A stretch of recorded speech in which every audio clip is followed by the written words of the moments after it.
When you're sailing, the world stretches out again. Perspective returns. You remember that real life moves slowly.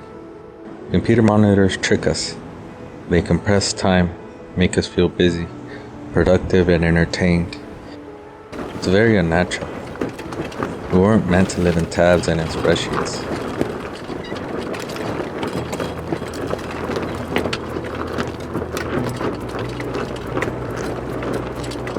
Notifications, deadlines, scrolling.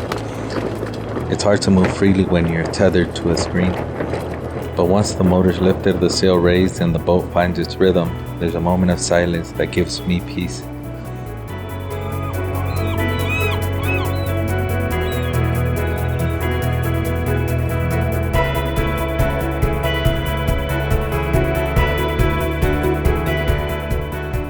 The wind usually shows around late morning. The land heats up, the air rises, and a cold breeze comes in from the northwest. It's consistent and predictable, a quiet gift from the contrast between ocean and land. By the early afternoon, the breeze settles in at around 10 knots, just enough to sail comfortably without rushing.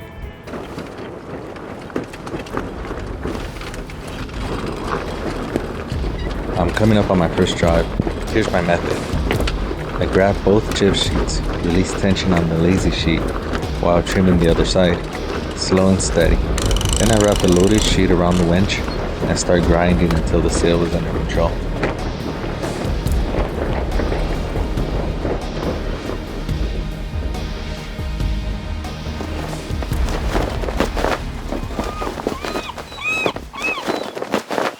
The more time I spend in the water, the more I realize how much we've lost by living behind screens. So much of modern life is filtered, curated, and controlled. We see beauty through apps and algorithms, but it's artificial beauty, designed to grab attention but not put you at ease. Out here, nothing is filtered. The beauty is real. It's in the way the light flashes on the water.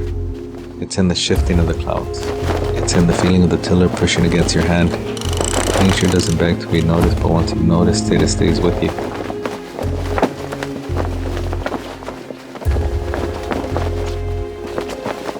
Of course, not all wind is gentle. Sometimes Southern California gets hit with Santa Ana winds, hot, dry gusts that blow in from the desert.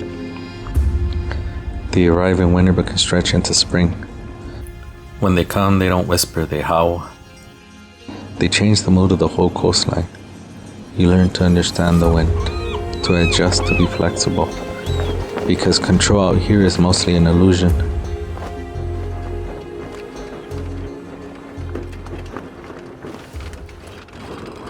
And that's the part we forget on land. When everything's optimized, automated, and facilitated, we become fragile. The smallest setback, a buffering video, a late reply sends us off balance. But when you're sailing, discomfort is expected. You're never fully in control. You adapt and stay calm. You work with the elements, not against them.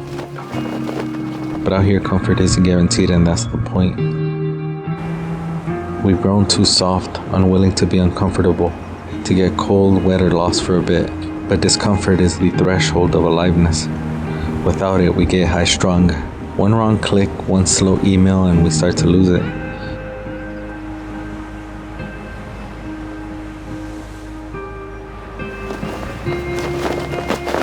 We crave comfort, but too much of it numbs us. And when comfort is all we seek, we fall into sloth. Not the restful kind, but the restless kind. When you're tired but unfulfilled, just open an app, swipe, click, binge, and repeat. We're chasing pleasures in the easiest places, a movie, a scroll, a snack, or a purchase. Dopamine on demand, but it's not joy, it's not really peace, it's not the kind of stillness I feel right now. Joy is the wind at my back.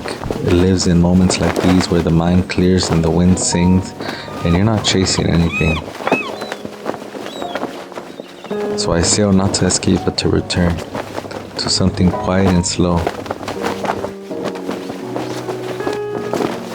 The sun's been beating down on me, draining, but not in a bad way. It's like it's pulled the stress out of me. All the tension, all the noise, I'm left tired but clean, still but alive.